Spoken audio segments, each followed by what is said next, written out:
Hey guys, Tom here, and today I have just finished watching WWE Clash of Champions 2016. I apologise I didn't get the review up as soon as possible. It was the first day back at university, so I didn't fancy staying up until 4 AM to watch the show, then doing a review and probably getting about 2 hours sleep. So we've got the review now. Hopefully you guys don't mind as much, but I know you enjoy my reviews a lot, but I also enjoy hearing you guys' opinions about every single pay-per-view, so I'm going to read every single comment on today's video, but remember to smash the likes. Anyway, let's get right into the review of Clash of Champions. Overall, what did I think of this 3 hours of extravaganza? I really enjoyed it. I thought literally every match delivered. I thought this was such a good 3 hours of wrestling. Every single match was good. I barely have any complaints about any part of the show. I thought some of the booking maybe was a bit suspicious, a bit weird in a couple of the matches, but overall the wrestling was awesome. It was really good. The booking may have let 1 or 2 matches down, but wrestling wise and how entertaining the show was, it was a solid 8.5 out of 10.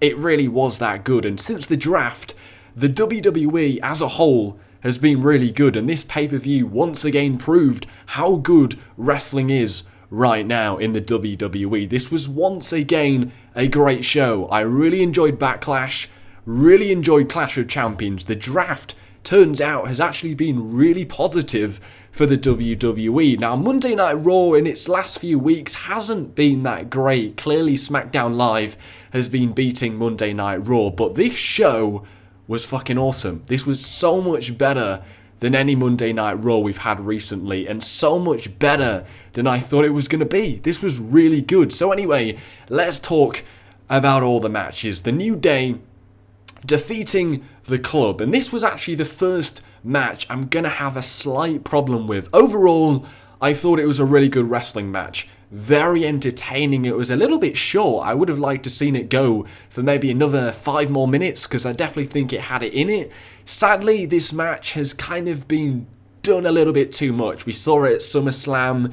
I mean, we've seen this storyline for about 2 months now, so thankfully the match wasn't boring. It was entertaining, and it was still interesting, even though we've seen this feud for about 2 months. The match was good, very fast-paced. The Club controlled the match for 90% of it before Xavier Woods got the trumpet, the trombone, and hit Carl Anderson with it, allowing the New Day to retain the tag team titles. Honestly, good match, but the booking, the Club definitely should have picked up the titles in this match. Definitely should have picked up the titles. The WWE, I don't know what it's with them. They just want to keep the titles on the New Day. I can understand they're popular.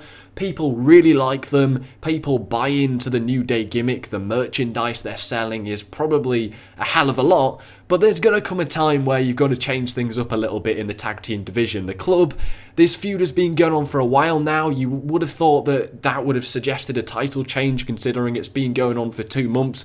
But at the end of the day, this feud now kind of seems like a bit of a waste of time, because the New Day are still champions. And I don't know where the tag team division goes from this point on, because if the Club won here, that would have opened up so many opportunities for Enzo and Cass and any other tag teams on Monday Night Raw. But the New Day still being tag team champions after 400 days, I wasn't very keen on that. The match was good, but I think it was time for new champions. I think you guys will agree with that. And all good things must come to an end. I've enjoyed the New Day shtick, but the Club should have won this match. It's a new era in the WWE, and the New Day have been at the top a little bit too long, in my opinion. Anyway, the next match we got was the Cruiserweight Championship match, TJ Perkins versus the Brian Kendrick. And of course, TJ Perkins got the win, which is completely understandable. We had never seen this guy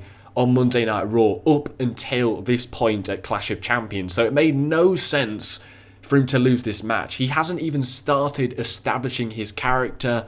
Barely anybody, you would be surprised, not a lot of the WWE Universe that watch Raw actually watch the Cruiserweight Classic. So TJ Perkins was new to a lot of the audience tonight, so I'm not surprised he got the win here.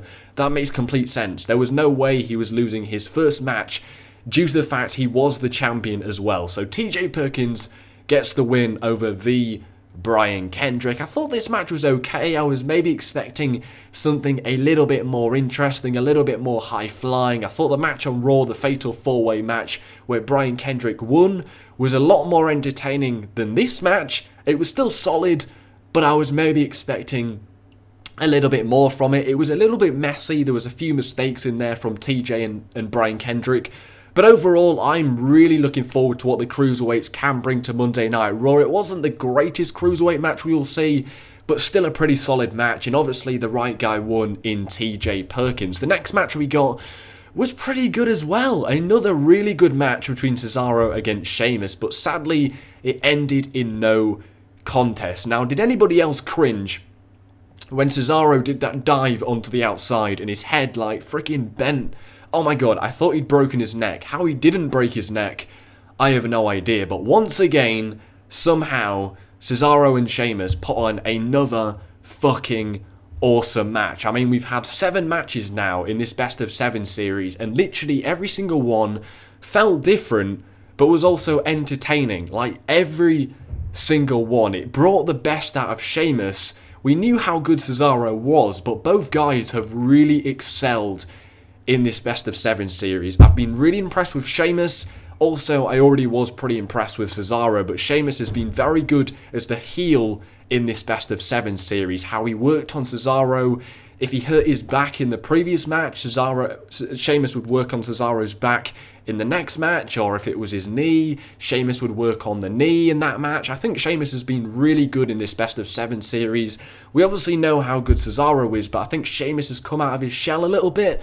This match was exactly what I hoped it would be. It was the finale of the best of 7 series, and like the rest of the 7 series, it delivered, which was great, because this was really, really good. It's been an awesome 7 series, honestly. It's been so good.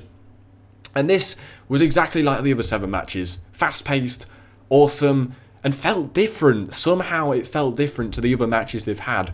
It ends in no contest, which means either of 2 things. That's it, that's the final match, or they'll probably have one more match, which I'm really looking forward to. I kind of like how they ended it in a no contest, because after all these 7 matches, they still can't beat each other. They just can't, and that tells a brilliant story about how much these guys want to win this best of 7 series, and really how good these guys want it. And the last and final match ends in a draw, which I think tells a beautiful story, and overall another really good match between Cesaro and Sheamus. So that one did not disappoint. Jericho against Sami Zayn, I'm sort of mixed feelings on this. It took me a while to get in this match, and Jericho won, which really pisses me off, because Sami Zayn hasn't really done a lot since he beat Kevin Owens at Battleground. That was an amazing feud.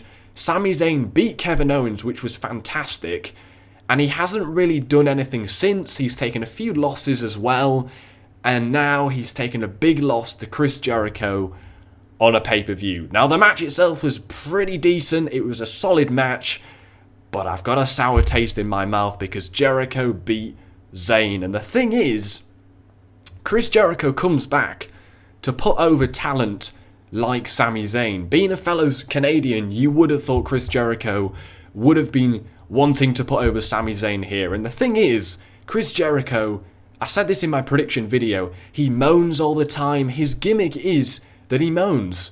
He's angry all the time. So surely, even if Chris Jericho lost here, he would be able to gripe about it, he'd be moody about it, but he'd be able to turn it into something funny. So I'm not sure Chris Jericho really needed the win here. I would have liked to see it go to Sami Zayn. He deserves it. He's one big win away from something good. Yeah, I would have liked to see Sami Zayn win here. Still a pretty solid match. The next one we got was Triple Threat Raw Women's Championship. Charlotte defeats Bayley and Sasha Banks. Now this match was a bit sloppy, a bit messy, it was a bit all over the place. Charlotte's still champion. Some people will really not like that. I think it's great. I think Charlotte is a really good heel champion. Brilliant. Almost perfect. She's been really good as women's champion, and somehow she always finds a way to win, and that's exactly what she did tonight. So I think that's great. I didn't think they were going to put the title on Bayley way too early. Sasha Banks, maybe they could have put it on Sasha Banks, but Charlotte's been doing a good job. So what's the problem there? Now, yeah, this match was a bit messy. It was a bit all over the place. It definitely was not the best triple threat match of the year. That would go down to the women at WrestleMania 32 between Sasha, Charlotte, and Becky Lynch. But it was solid. It was a decent triple threat match. It definitely wasn't the best women's match of the year, but it was okay. Charlotte's still champion.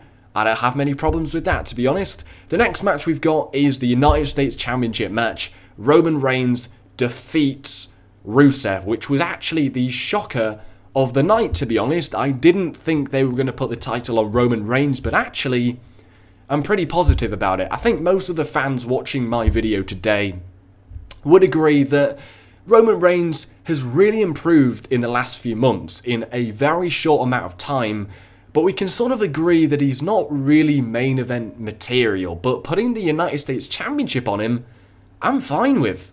I think that opens a lot of new doors for Roman Reigns, a lot of new feuds. He's not bogged down in the main event where people are going to complain about him. We've seen him as WWE Champion, it didn't really work. We've seen him in the main event a little bit too much in the last 12 months. The United States Champion's fine, and the fact that Rusev, this is his second run as United States Champion. I know he does a good job as a heel champion. He's solid. He's almost as good as Charlotte, maybe even better. But yeah, for me, we've seen it all before, and there's only so much Rusev can do with that United States title. Roman Reigns, now he's the champion. I'm looking forward to it. I honestly really am looking forward to it. The match itself was okay. It wasn't anything amazing. It was possibly slightly better than an average Monday Night Raw match. Nothing extravagant, nothing amazing, but Roman's champion, that's all people are going to remember. The spear at the end was great, that looked awesome. Overall, solid match, nothing too fantastic. New champion, mixes things up a little bit, which is great. They may have done this because this was the only title which changed hands. They kind of had to have a new champion at Clash of Champions. I mean, champions in the name of the pay-per-view. So that's maybe why they've got a new champion in the United States Championship. But overall, I'm happy about it. I think Roman's going to be a great champion. And the last match, we've got Kevin Owens defeating Seth freaking Rollins for the United States Championship. Things got a bit weird towards the end with Chris Jericho coming in, but overall, Kevin against Seth Rollins was always going to be a good match. It was a good match. It was a really good match. I really enjoyed it. I'm not really sure which was the best match of the night. I think this one just takes it. I thought New Day's match with the club was pretty good. Cesaro against Sheamus's was pretty good. Zayn against Jericho was decent. I mean, yeah, probably Kevin Owens against Seth Rollins was the best match of the night. And yeah, it delivered, which was the main important thing. The funniest thing in the match was when Kevin Owens told the referee to suck it, then he told Rollins to suck it, and then he ended up putting himself through the announcer's table. Hilarious. I thought it was great when Seth Rollins did the suck it as well, when he was off for the pedigree. Jericho somehow got Kevin Owens' foot on the ropes. It got a bit messy towards the end. The referee went flying. Seth Rollins hit a pedigree. He couldn't get the win because the referee was down. New referee. Owens hits a pretty cool standing powerbomb to retain the title. Pretty awesome match. It wasn't anything we didn't expect. I knew it was going to be a good match. I'm happy that it delivered. I'm happy that it was a good match. It was fast-paced. And it was awesome. And Kevin Owens is a pretty good champion. I think we saw that tonight. So overall, this was a really good pay-per-view. And considering the fact that going into this pay-per-view, I had two feelings. I felt most of the matches didn't have enough build behind them. And the matches which did have enough build behind them had too much build behind them. I mean, for example, the Reigns and Rusev feud has been going on for way too long. And I felt that feud had been dragged out, so I wasn't really looking forward to that match, but it was still pretty good. And also the New Day and the club match. Going into it, we kind of sat through this feud for a good 2 months up until that point, but even that match was pretty good. There was a few matches which barely had any build at all. Sami Zayn against Jericho, still a pretty awesome match. Perkins against Bryan, decent match. I mean, Charlotte, Bayley and Sasha, the build to that was really rushed. Solid match. And Kevin Owens against Rollins, the build wasn't amazing. Awesome match. So I have no complaints. I thought this was a solid 8.5 out of 10. What did you guys think? Remember to smash the likes. I've really enjoyed doing this review. I just had to hop on YouTube and give my thoughts on this awesome show. Thanks for watching, guys. Take care. Remember to subscribe, smash the likes, follow me on Twitter. Take care. Spike your hair.